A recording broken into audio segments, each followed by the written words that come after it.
Ya, selamat sore mahasiswa-mahasiswi sekalian. Senang sekali saya bisa berjumpa dengan Anda kembali. Kita memasuki bagian ketiga dari perkuliahan pendidikan Pancasila, khususnya berkaitan dengan materi soal pendidikan anti korupsi. Nah, kita memasuki kemudian pasal berikutnya, yaitu berbicara soal kelompok kedua, berbicara soal tindak pidana korupsi suap, dan juga gratifikasi. Nah, ketika bicara suap, pada dasarnya kemudian suap itu kemudian dapat kita kategorikan sebagai sebuah pemberian. Nah, ketika bicara suap, maka itu bisa dikategorikan sebagai sebuah pemberian yang ada maunya. Pemberian yang diserahkan dengan maksud agar si penerima itu mengikuti kehendak si pemberi. Ya. Dan pemberi kemudian menyerahkan tersebut kepada si penerima dengan tujuan sekali lagi, baik itu bertentangan atau tidak dengan kewajiban si penerima, pemberi yang penting memberikan. Atau dengan kata lain seperti inilah, Bapak analogikan dengan sangat mudah gini. Kalau orang memberikan sesuatu pada dasarnya haruslah ikhlas. Ya. Tidak mengharapkan imbalan, tidak mengharapkan kembali dan sebagainya macamnya. Tetapi ketika kita bicara soal kategori suap di sini, kategori suap sekali lagi adalah sama pemberian, tetapi bukan karena dasar keikhlasan, tapi karena ada maunya, karena ada something yang kemudian pengen membuat si pemberi kemudian menyerahkan itu kepada si penerima. Nah, sekilas kita bicara soal suap, maka pada dasarnya ada 6 gradasi sebetulnya perbuatan memberi dan penerima. Ya, pertama, pemberian yang boleh bahkan wajib dilakukan. Contohnya apa? Persembahan, zakat, kolekte atau perpuluhan dan sebagainya macam. Nah, itu kemudian pemberian yang kemudian boleh bahkan wajib dilakukan. Nah, ini kemudian juga diatur melalui agama dan sebagainya macamnya. Kedua, pemberian yang berbau suap. Jadi pemberian ini diberikan karena ada maunya. Ya. Ketiga, pemberian yang merupakan suap tetapi bukan korupsi. Ya, bukan termasuk ke dalam golongan korupsi atau kemudian diatur dalam Undang-Undang Nomor 11 Tahun 1980 atau yang tadi Bapak sudah sebutkan di pertemuan kita sebelumnya, suap antar orang pribadi. Ya, atau kemudian dikenal dengan suap swasta seperti Satgas Mafia Sepak Bola atau penjelasan Bapak kemarin misalnya Anda bawa martabak ke rumah calon mertua Anda, maka Anda bisa mengatakan itu sebagai sebuah suap kalau calon mertua Anda marah dan melaporkan Anda ke polisi sebagai katakan itu sebagai sebuah suap. Nah, kemudian pemberian yang dianggap suap alias gratifikasi, ini juga nanti akan kita bahas sehabis ini.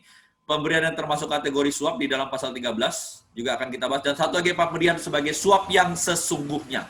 Nah, ketika bicara soal suap, pada dasarnya ini sudah diatur di dalam pasal 5 ayat 1 huruf A, di mana sekali lagi yang disebut suap itu pertama jelas kategorinya adalah orang. Setiap orang. Artinya siapapun itu berpotensi kemudian melakukan tindak pidana suap. Ya, ketika bicara soal setiap orang, maka konotasinya adalah kemudian dia memberikan atau kemudian menjanjikan sesuatu kepada pegawai negeri atau penyelenggara negara. Jadi setiap orang ini kemudian dia bisa memberikan atau menjanjikan sesuatu kepada pegawai negeri dengan penyelenggara negara.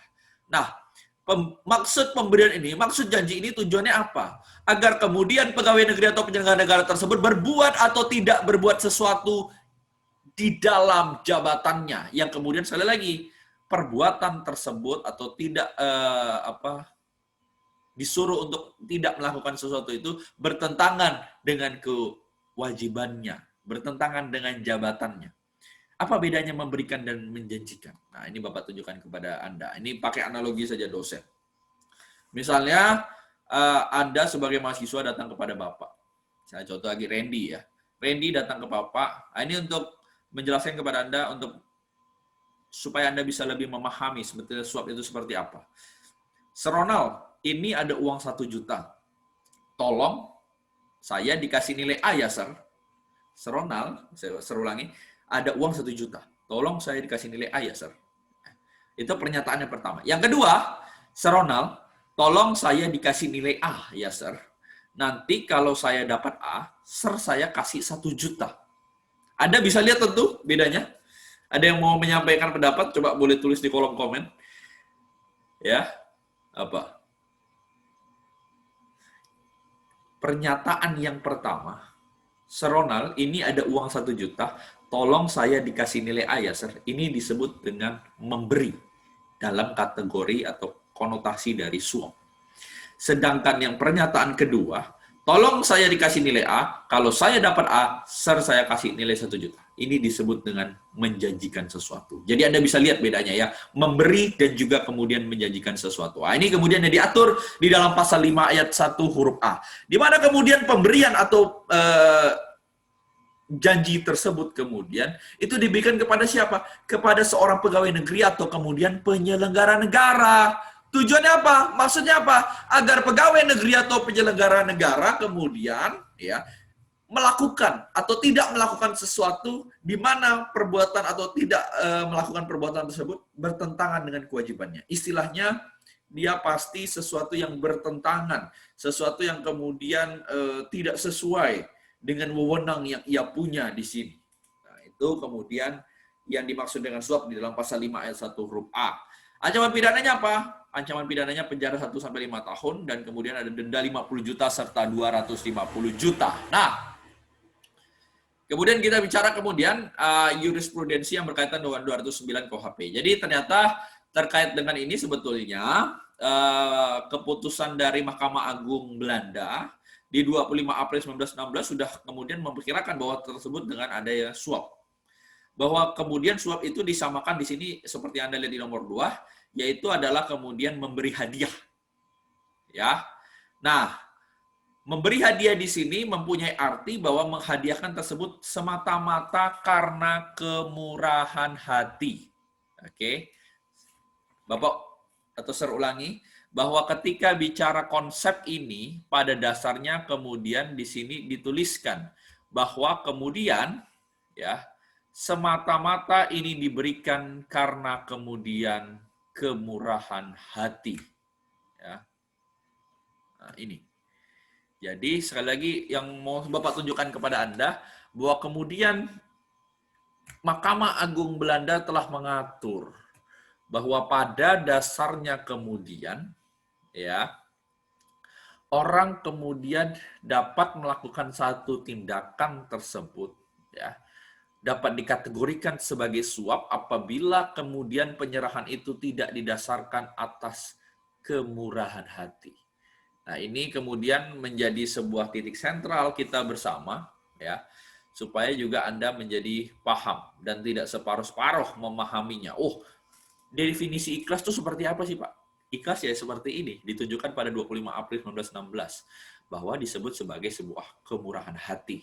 Ya, pemberian itu semata-mata atau murni karena kemurahan hati. Oke, kita kembali pada bagian yang pertama. Pada putusan Mahkamah Agung Belanda 1890 juga diatur bahwa kemudian apabila hadiah itu tidak diterima, jadi kan misalnya nih, Bapak nyerahkan kepada seseorang, ternyata seseorang tersebut tidak mau menerima, maka ya si pemberi itu tetap bisa dijerat, walaupun barangnya tidak diterima, si pemberi itu bisa dijerat. Ya, nah.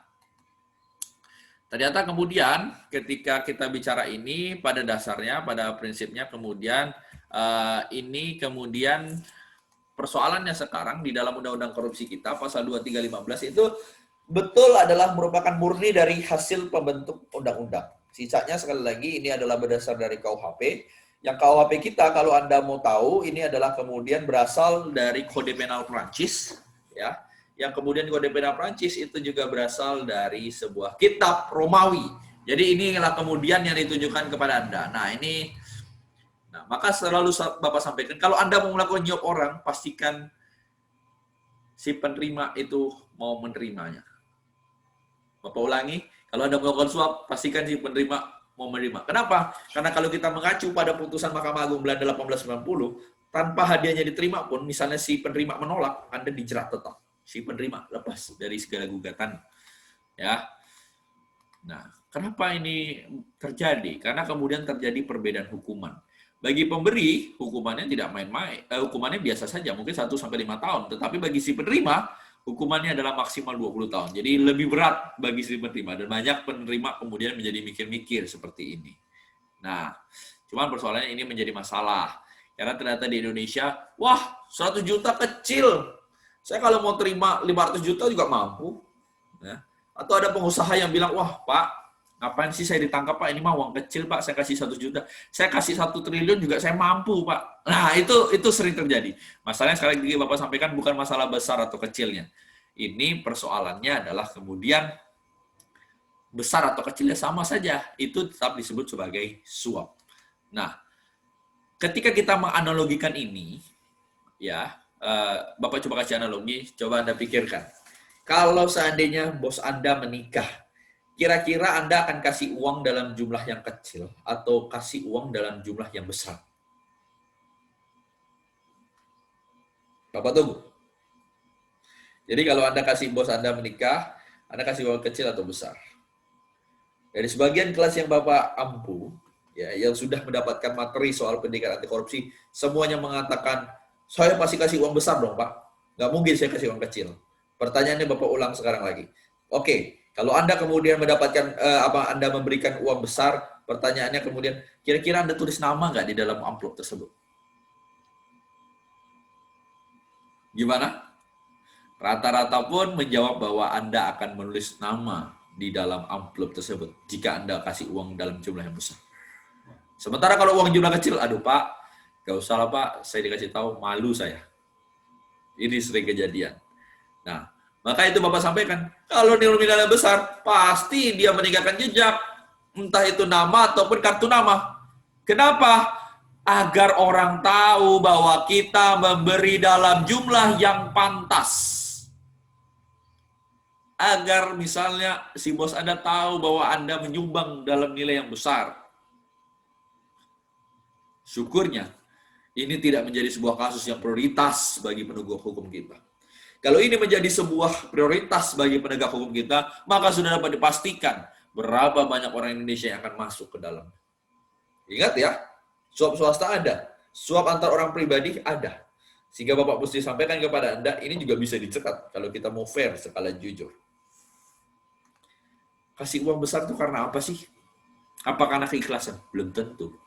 Itu pasti karena Anda memandang bahwa bos Anda adalah atasan Anda. Karena apa? Karena kedudukan bos Anda membuat Anda memberikan uang besar. Nah, ini sering terjadi. Kalau misalnya orang-orang biasa saja yang itu, paling Anda mengatakan apa? Udahlah, saya kasih kecil aja lah. Ya kan? Kalau orang yang tidak ada hubungannya dengan Anda, maksudnya tidak punya keterkaitan secara langsung dengan kehidupan Anda, pasti ya udahlah, saya kasih biasa saja lah. Atau bisa jadi juga biasanya gini, ya udahlah kita PT-PT aja lah. Gabung satu amplop duitnya biar nampaknya banyak. Nah, itu sering terjadi seperti itu, ya. Jadi orang seringkali menyumbang bukan karena persoalan keikhlasan, tapi lebih karena kemudian dipandang bahwa kemudian dia bos saya mesti kasih dia jumlah yang pantas. Jadi dipandang bukan karena keikhlasan Anda, tapi karena kedudukan si penerimanya. Anda memberikan itu. Ya. Nah, di dalam pasal 13 itu juga diatur soal suap, di mana kemudian yang dimaksud suap di sini adalah setiap orang yang kemudian memberikan hadiah atau janji kepada pegawai negeri. Ya. Jadi pemberian hadiah atau janji ini tidak sembarangan diberikan kepada pegawai negeri karena apa? Karena kekuasaan, karena kewenangan yang melekat pada jabatan atau kedudukannya orang tersebut. Dan ancaman pidana tak main-main, 1-3 tahun penjara atau kemudian dendanya 50 juta sampai dengan 150 juta. Ya. Hadiahnya bisa apa misalnya?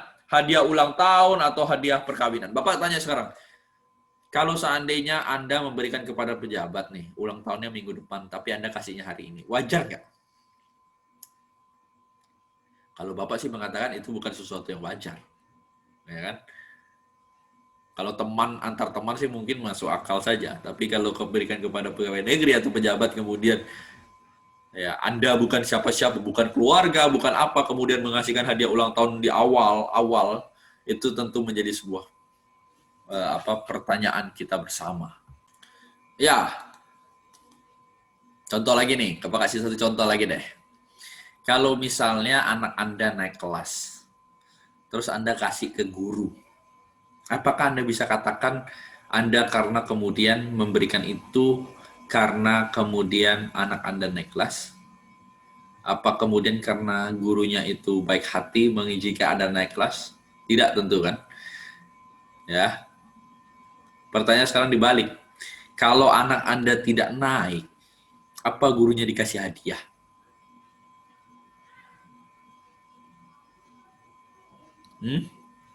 Kalau anaknya tidak naik, apakah gurunya dikasih hadiah? Jelas tidak mungkin. Justru karena anaknya naik, kemudian gurunya dikasih. Kalau tidak naik, kan tidak mungkin. Tidak naik, kemudian dikasih hadiah gurunya. Oh, Bapak pintar sekali, Pak. Ibu pintar sekali. Objektif sekali menilainya. Itu tidak mungkin. Pasti ada sesuatu, ada something yang kemudian terjadi di situ. Walaupun sekali lagi ini tidak bisa digeneralisir ya. Karena sekali lagi banyak sekali hal-hal yang kemudian kadangkala perlu kita pikirkan secara matang dan tidak hanya digeneralisir seperti itu. Kalau anak Anda kemudian tidak naik, jelas tidak mungkin itu Anda berikan hadiah kepada guru. Maka pemberian itu pasti karena kedudukan gurunya.